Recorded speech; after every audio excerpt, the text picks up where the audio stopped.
नकोच नाही तर ठीक आहे. हा ठेव कर. तिला घेऊन येऊ नकोस गं. ठेव कर. आणि ते ऑफिसमध्ये फाईन कर. आत्ताच करून आलो.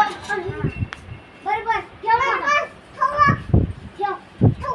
ठेवलंस काय? ठेवलंय. चला उद्या सकाळी.